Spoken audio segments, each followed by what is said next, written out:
Halo semuanya, salam bahagia. Bersama kami kelompok 1 AF Prasemba 43 UGM. Saya sendiri dengan Dodo. Video ini kita akan membahas tentang salah satu laporan keuangan, yaitu laporan laba rugi atau yang sering kita sebut sebagai income statement. Kita akan belajar tentang bagaimana cara sebuah perusahaan memperoleh pendapatan, apa saja biaya yang akan muncul, dan juga gimana sih itu semua akan mempengaruhi keuntungan perusahaan nantinya. Jadi, income statement adalah bagian dari laporan keuangan yang menggambarkan kinerja operasional perusahaan selama periode tertentu.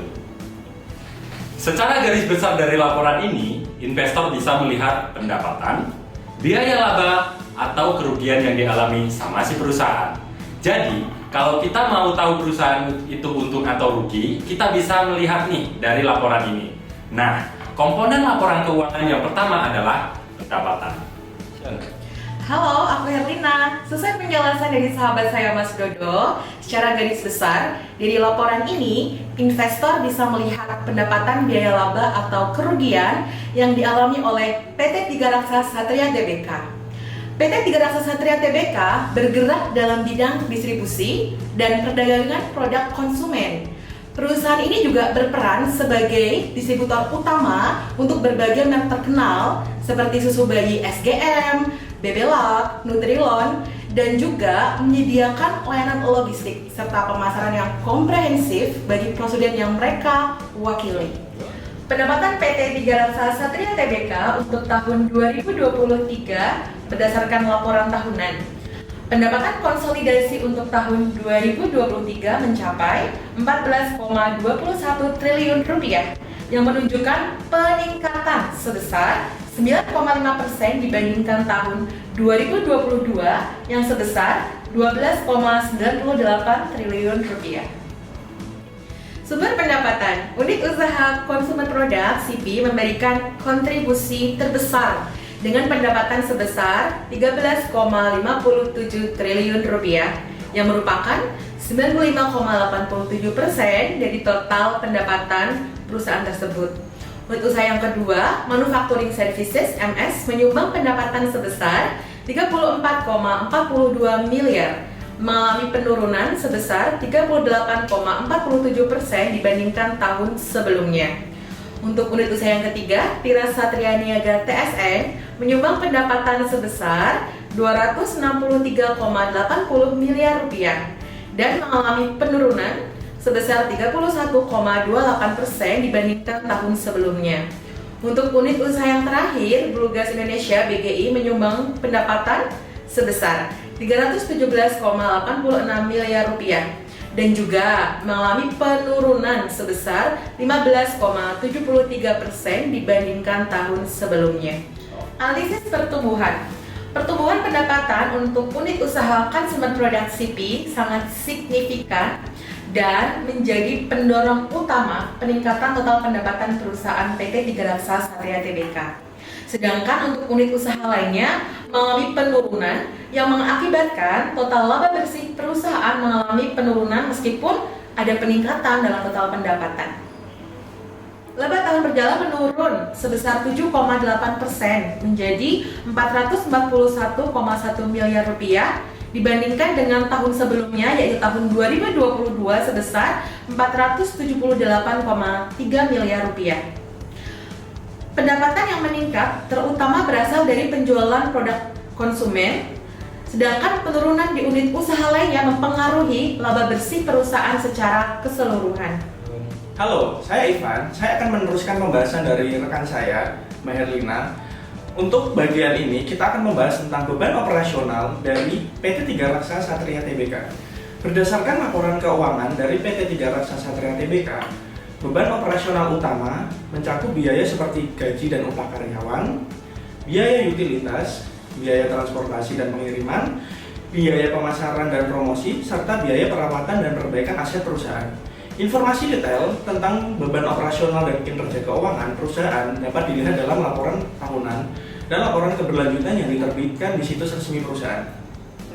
Menurut laporan keuangan tahunan dari PT Tiga Raksa Satria Tbk, beban pemasaran mereka dilaporkan secara rinci, yaitu mencakup berbagai strategi pemasaran yang dilakukan untuk meningkatkan penjualan serta memperkenalkan produk baru ke pasar.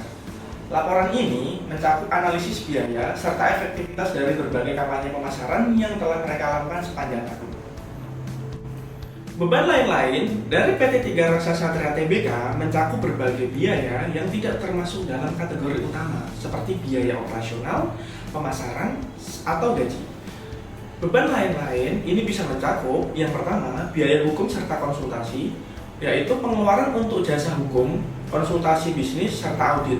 Selanjutnya adalah biaya penelitian dan pengembangan atau biasa kita sebut R&D. Biaya yang dikeluarkan oleh PT Tiga Raksa Satria Tbk untuk kegiatan R&D untuk proses inovasi produk atau proses bisnis mereka. Yang ketiga adalah biaya sosial dan lingkungan, yaitu pengeluaran untuk kegiatan Corporate Social Responsibility atau CSR dan upaya keberlanjutan lingkungan. Selanjutnya, yang nomor 4, biaya administrasi, termasuk biaya untuk keperluan administrasi umum yang tidak masuk dalam kategori lain. Selanjutnya, yang paling terakhir yaitu biaya asuransi. Pengeluaran untuk polis asuransi yang melindungi berbagai aspek operasional dari perusahaan PT Tiga Raksa Satria Tbk. Halo, saya Ulfa. Di sini saya akan melanjutkan materi dari rekan saya Ivan, yang mana di sini saya akan membahas mengenai finance income dan finance cost.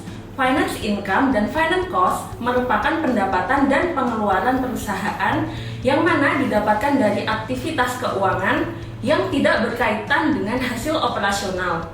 Pendapatan dari PT Tiga Raksa Satria Tbk pada tahun 2023 sebesar 21 juta.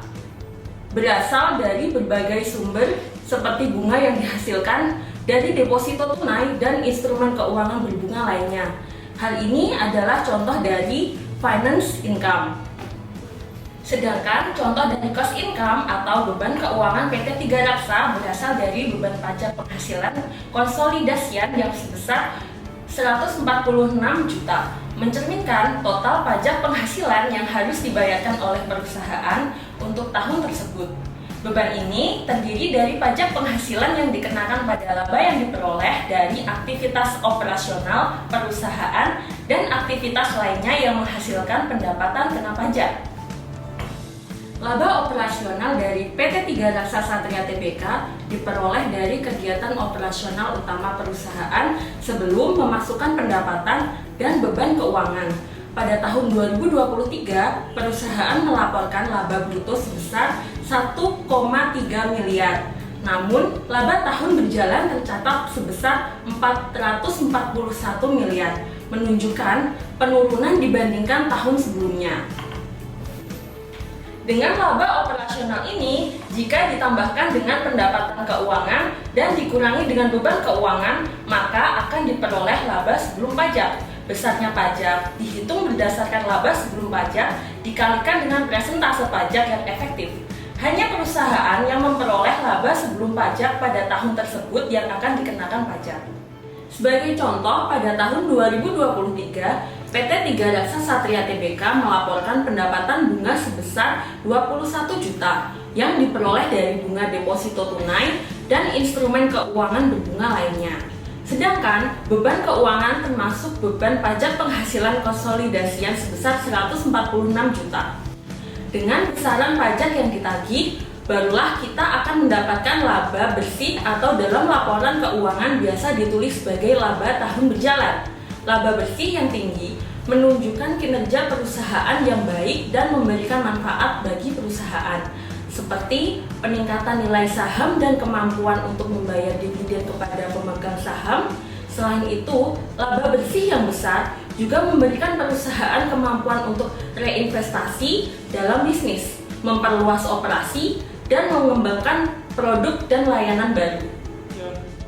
Membaca laporan laba rugi atau income statement sangat penting karena memberikan informasi krusial tentang kinerja keuangan perusahaan dalam periode tertentu.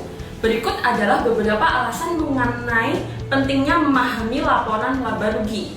Yang pertama, untuk mengukur kinerja keuangan.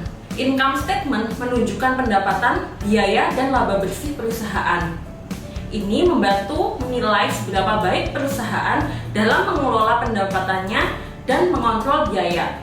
Yang kedua, menilai profitabilitas. Laporan ini menunjukkan apakah perusahaan menghasilkan keuntungan atau mengalami kerugian. Yang ketiga, membantu pengambilan keputusan, yakni sebagai informasi dalam income statement dapat digunakan untuk membuat keputusan bisnis yang lebih baik seperti strategi penetapan harga, pengendalian biaya, dan investasi. Yang keempat, evaluasi efisiensi operasional. Dengan melihat biaya operasional dan pendapatan perusahaan dapat menilai efisiensi operasionalnya.